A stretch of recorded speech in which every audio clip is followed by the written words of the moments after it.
Well, greetings. All right, my cat Zoe passed away last night. So I found out this morning. That's been kind of a grueling day. So I made a video about last year about Silverbell because that was really strange. Well, that was a strange situation. So might as well. I got them both at the same time. So I was hoping it would last longer than this, but. So he's an indoor outdoor cat. So he's been outside like forever. I could never keep him inside. So he got outside, this is normal. I don't know how, honestly, I don't know how he survived this long. I'm glad he did. But I got him in 2006. So I'll give you a picture of his last, give you an idea of what he looks like. Yeah, this was shot recently, maybe a month ago or less than that. Notice how he's got his feet. His feet, yeah, he's like a model. It's like, it's like he posed for that. So yeah, it's pretty hard. I just did a chat video when I answered chat questions. Zoe was in the background, which he never has, not in a long time. Usually he's running around all crazy, but I got him back in 2006. So yeah, it's been a long haul. I got him and Silverbell at the same time. So what happened? Yeah, I just didn't hear from him last night. Usually I let him in. Usually he's inside or open the door and he'll just run in to get a treat. He's like a drug addict with treats. And so he comes when he's called. He's like kind of like a dog in some ways. He just, just call him, and I come home, he comes running because he's usually outside most of the time. And last night he didn't show up. I didn't think anything of it. I was worn out last night. So it was like 12 o'clock. I know I gave him like treats around 10 or 11. I can't remember. And then second round, because he's, pampered, he wasn't there. So in the morning, I felt something was strange because usually in the middle of the night, he comes and cries, wakes me up in the middle of the night and just drives me freaking nuts. Or in the morning, he wakes me up or something like that. But that didn't happen. So it's like, so he was like a block away. And yeah, it was like a raccoon got him. So yeah, and he's been, even that night when we did chat, when I did the chat questions, is in the back. He was sleeping on the bed here, and that's why I have the bed here to begin with, for him to jump on it. So, or if I'm like dying of disease or something, I can sleep here, do a session, and lay down again, which I have done not recently, but a while ago. But the bed is here basically for the cats to jump on. So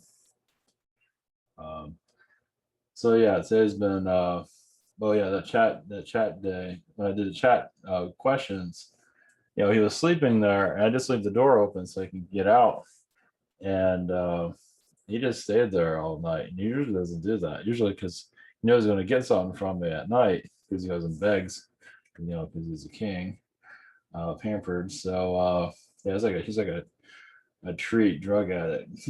I don't know if I'm gonna get karma for that. But yeah, I've helped him like a pusher.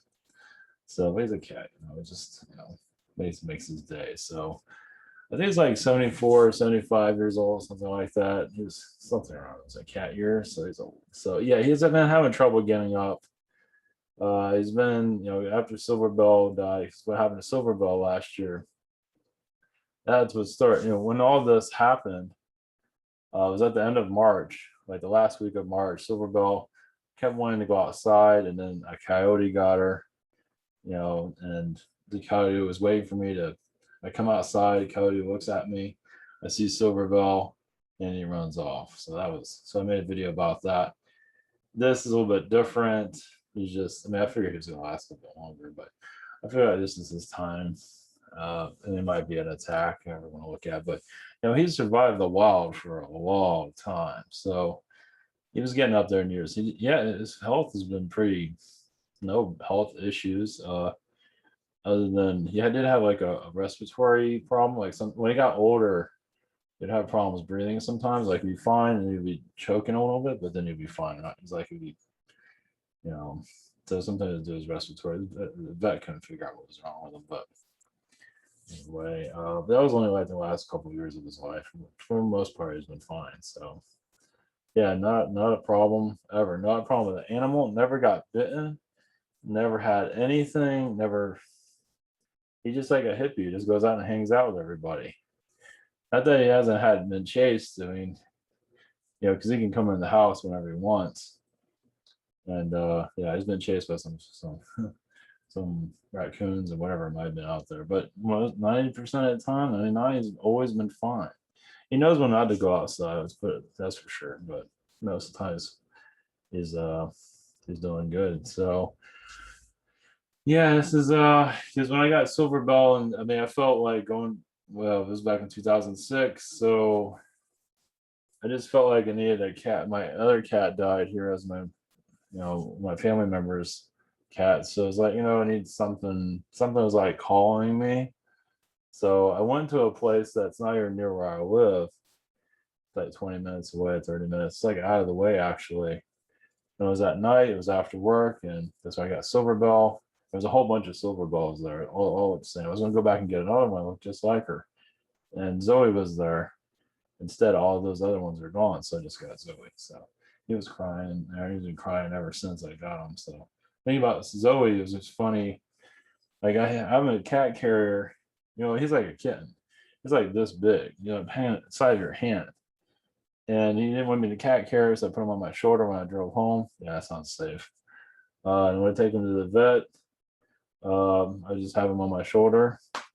I don't get that very often. But the thing is, when I got him, it said female, and I took him to the vet. He said, "Okay, it's female." And wasn't the best vet, so I took him to another vet, and they said, "Wait, this is a boy." It's like, boy, what? So yeah, so he kept the name Zoe anyway. Well, Zoe means life, so that makes sense. So yeah, his mother, whoever his mother was, didn't teach him a lot of stuff, so he didn't know how to be a cat basically. So he was just basically. So anyway, yeah, this is yeah, he's not easy. I mean, he's very talkative. Let's put that. Yeah, we did an interview. I did an interview a couple weeks ago. And he got locked into during the interview, he got locked in the attic. It's like he just wandered. He just wandered. It's like usually I can hear him, but I was looking around, I couldn't find him. I opened the attic, and there he was after the interview, of course. So I guess he was involved with it, you can say. So yeah, it's rough. So at least I got him on camera, because normally in the early times I was doing this, he was used to be in the video. Once you hear him crying in the background and all that, but he hasn't done that in ages. I'll do a channeling for a webinar. He'd be crying out the door for not an hour, but it's like, I'm starting now. So I always didn't want to bring him in because he started crying. It take me out of my concentration. So anyway, all right. So I want to put this update. I'm gonna take the night off and rest. It's been kind of a long day. So all right. So